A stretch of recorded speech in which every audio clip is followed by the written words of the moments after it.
Beberapa informasi tentang Kapadokia, Pamukkale, dan juga Istanbul.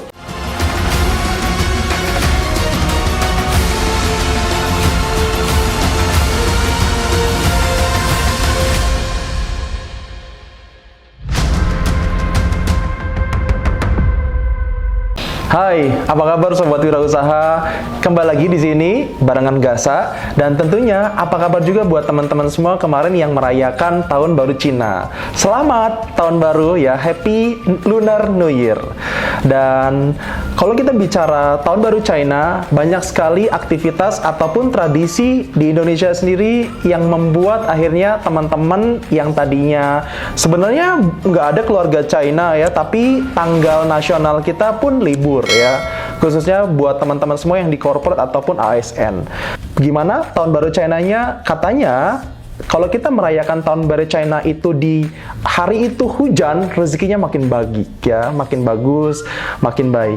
Dan kalau kita bicara tentang rezeki, kita bicara tentang jalan-jalan, kita bicara tentang hari libur, saya mau berbagi sedikit dari perjalanan bisnis trip, khususnya buat sobat wirausaha yang ada rencana mungkin perjalanan ke Turki di tahun 2022 ini dia beberapa alasan dan juga must visit destinasi yang perlu teman-teman semua datangi selama di Turki.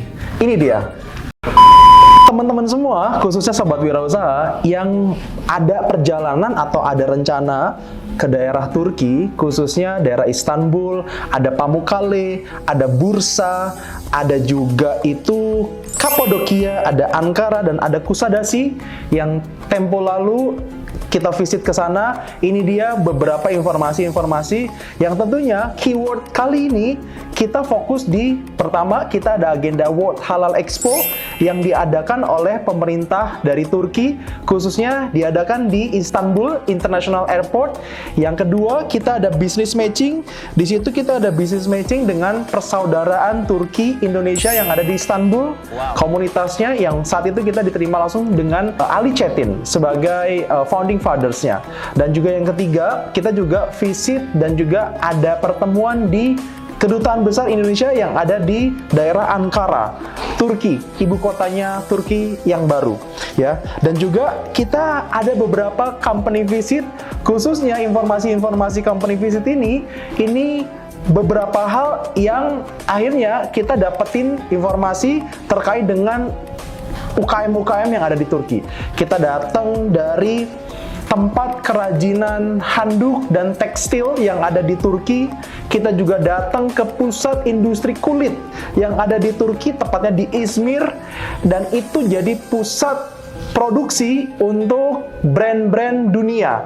Seperti ada LV, ada apa lagi ya kira-kira ya? Ada LV, ada Balenciaga, ada brand-brand dunia yang lainnya yang produksinya di pusat kulit yang ada di Izmir tersebut. Dan setelah itu kita ada beberapa fun trip ya. Nah, khususnya kedatangan dari kita ke Turki ini berdasarkan kerjasama ataupun kegiatan dari Himpunan Pengusaha Muda Indonesia dari Jawa Barat dan juga dari Asosiasi Halal Indonesia. Dan kebetulan perusahaan kita jadi salah satu listing tenant yang showcase terdapat di Indonesian Pavilion di World Halal Expo yang ada di Istanbul. Dan ada apa aja keseruannya kita bisa lihat berikut ini.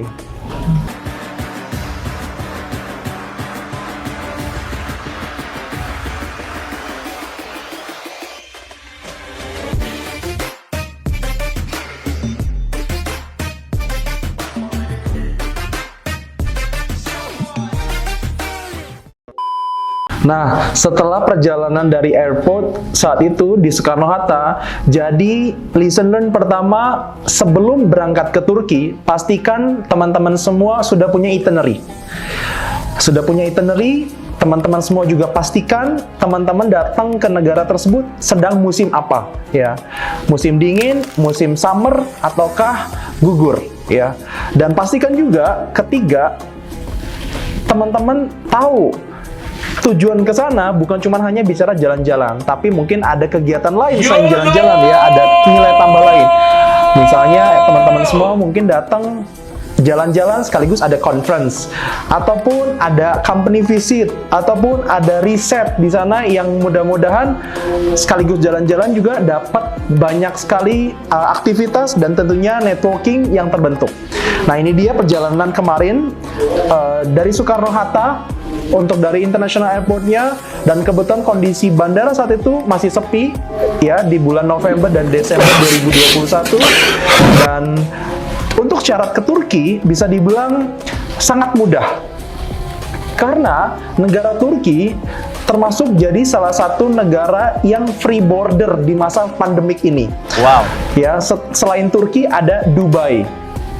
Ya, tapi Turki bisa dibilang untuk kita ataupun negara-negara lain yang ingin masuk ke negara Turki tidak perlu ada vaksin. Ya, tidak ada perlu vaksin, tapi digantikan dengan tes COVID. Ya, seperti itu. Nah, tapi kalau teman-teman semua sudah tes COVID, udah dosis 2 ataupun sekarang udah di dosis 3, teman-teman semua tidak perlu melampirkan tes COVID ya, atau bisa dibilang apa? Tes COVID namanya PCR, ya itu dia PCR ya, ada bocoran dari teman-teman semua ya. Jadi terhitung Februari 2022 ini, teman-teman semua yang mau masuk ke negara Turki itu sudah free visa. Tapi nggak tahu nih kalau mungkin ada perubahan lagi, apalagi sekarang lagi rame Omicron ya, dan juga karantina saat ini juga berubah-berubah terus. Dan saat itu HIPMI Jabar dan juga kegiatan dari World Halal Expo, kita datang itu pertama visit di Istanbul dengan jarak tempuh perjalanan 8 jam menggunakan Turkish Airlines. Kita check in bandara itu malam waktu Indonesia, itu sekitar jam 12 malam, kemudian sampai kurang lebih sore waktu Indonesia, waktu Turki.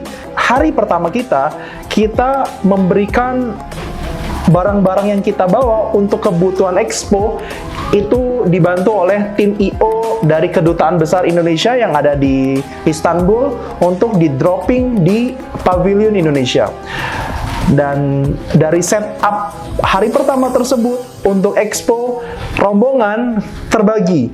Ada yang fokus untuk Expo, ada yang kedua fokus dengan perjalanan bisnis trip yang lain. Salah satunya kita coba datang hari pertama itu dari Istanbul ke Bursa. Dari Bursa kita ke beberapa company yang ada di sana ya.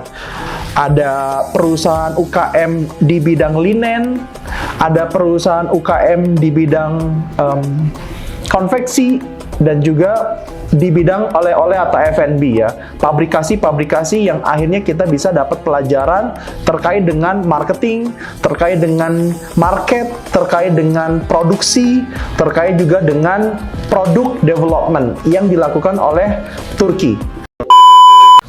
Itulah kenapa akhirnya Istanbul jadi pintu masuk untuk perdagangan-perdagangan luar tentunya di kawasan Eropa dan di kawasan Asia, dan negara yang paling murah untuk di negara Eropa khususnya. Dan harapannya saat itu produk-produk Indonesia yang tentunya halal bisa mendapatkan market dari wilayah Eropa, khususnya dari kegiatan World Halal Expo tersebut. Dari perjalanan itu tentunya dibarengi juga dengan beberapa trip dengan company visit, dan company visit pertama saat itu dilakukan di beberapa tempat wisata. Kita ada di Tom and Sik Bazaar, itu pusat dari oleh-oleh dan distribusi kain, barang-barang asli Turki yang tentunya menarik sekali untuk dilihat. Wow. Dan juga kita ke Turkish Delight Factory di daerah Bursa, Kusadasi. Kita juga di daerah Kusadasi dan Pamukkale, itu kita banyak sekali datang ke beberapa tempat dari peninggalan Roma dan Yunani ya. Kalau kita bisa lihat di sini ada perjalanan-perjalanan yang tentunya berdasarkan peninggalan sejarah dari UNESCO. Ada Emphasis Ancient Greek Roman City. Ya, mudah-mudahan pronunciation saya tidak terlalu jauh salahnya. Ya, setelah perjalanan tadi, kita akhirnya juga punya kegiatan dari business matching. Business matching ini keywordnya buat teman-teman semua yang punya bisnis pendidikan, bisnis fashion, bisnis makanan, bisnis sources, rempah-rempah, punya potensial untuk dikirim ke negara Turki. Dari keyword-keyword tersebut, itu juga yang mempertemukan kita dengan Persaudaraan Turki Indonesia atau PTI yang saat itu dipimpin oleh Ali Çetin.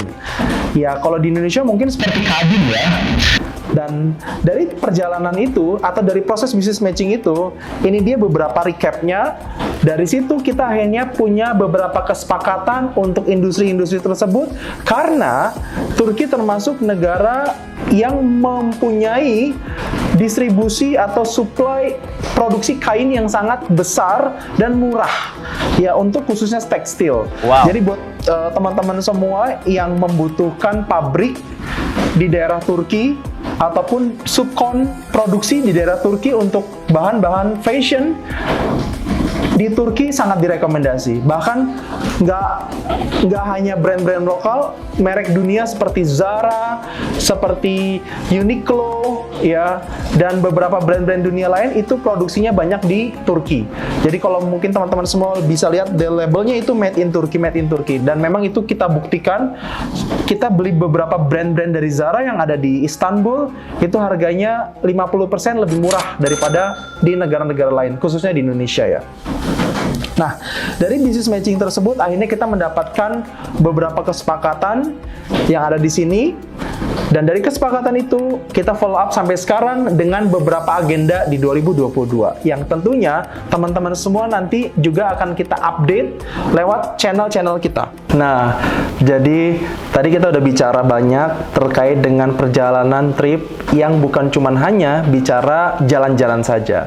Yang berencana ke Turki ataupun yang sudah pernah ke Turki, ingin lagi ke Turki karena belum ada atau mungkin belum visit ke wilayah Istanbul, di luar dari Istanbul ya.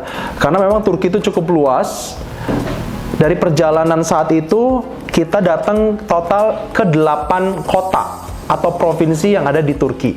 Jadi kurang lebih perjalanan itu kayak Jakarta ke Bandung, kemudian ke Jogja, kemudian ke Bali, kemudian balik lagi ke Jakarta. Jadi seperti itu. Dan saat itu kita wrap di mana dari perjalanan Istanbul kita ke area Pamukkale. Sebelum Pamukkale itu kita tentunya lewat Bursa dulu, lewat Ankara, Izmir, kemudian Pamukkale, kemudian yang terakhir Balinya itu ialah Kapadokia. Iya, pasti ada yang familiar ya dengan Kapadokia ya. Layangannya ada yang sudah putus atau belum putus. Ini dia beberapa informasi tentang Kapadokia, Pamukkale, dan juga Istanbul. Nah, untuk perjalanan di Istanbul, Istanbul identik dengan kota metropolis.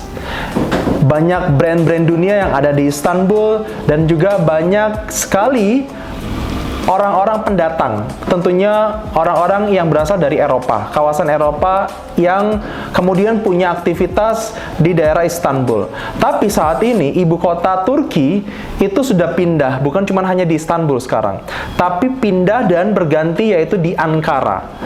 Nah, dari perjalanan Istanbul, khususnya teman-teman semua kalau mau lihat informasi ataupun kehidupan metropolisnya Eropa, cukup ke Istanbul sudah cukup. Dan tipsnya untuk teman-teman semua yang mau perjalanan ke Kapadokia, khususnya ingin menikmati banyak destinasi tripnya seperti naik hot air balloon yang ada di Kapadokia, naik wisata safari ya, safari cars. Di situ ada off-road dengan mobil-mobil. Di situ kita safari trip dengan off-road dan juga naik kuda, dan banyak sekali wisata-wisata yang punya unsur batu, angin, jurang. Itu dia Kapadokia. Dan rencananya kalau berdasarkan itinerary kita saat itu 2 hari, tapi karena cuaca tidak mendukung untuk kita akhirnya naik hot air balloon, saat itu operator balonnya menginformasikan cuaca tidak mendukung, sehingga di extend di besoknya. Dan bayangin kalau teman-teman semua mungkin nggak spare waktu yang cukup lama untuk akhirnya perjalanan ke Kapadokia, bisa jadi mungkin teman-teman semua tidak menikmati hot air balloon. Nah, itu dia tipsnya sebelum teman-teman semua ke Kapadokia, pastikan teman-teman semua datang di musim yang tepat. Karena musim salju bukan musim yang tepat untuk teman-teman semua naik hot air balloon. Dan selain musim, teman-teman semua kalau bisa booking lewat on-demand platform, ya, ada di sini ya beberapa on-demand platform yang saya gunakan kemarin untuk akhirnya booking perjalanan atau naik hot air balloon dan juga trip-trip yang lain tersebut sebelum dari kedatangan ke Kapadokia. Supaya apa? Supaya lebih murah, supaya juga jadwalnya masuk ke dalam itinerary-nya teman-teman semua, dan yang ketiga, supaya dapetin vendor yang paling terbaik, karena di situ ada testimoni dan ada rating yang tentunya bisa kita lihat. Dan itu dia teman-teman semua, cerita dari bisnis trip ke Turki. Dan untuk teman-teman semua di 2022, saat ini yang free border negara itu masih di Turki dan juga Dubai. Jadi teman-teman semua yang siap di karantina mungkin lebih dari 7 hari untuk perjalanan luar negeri, tentunya bisa datang ke dua negara tersebut. Dan informasi lainnya, jangan lupa tetap subscribe dan juga likes di YouTube channel ini. Saya Gaza, sampai jumpa.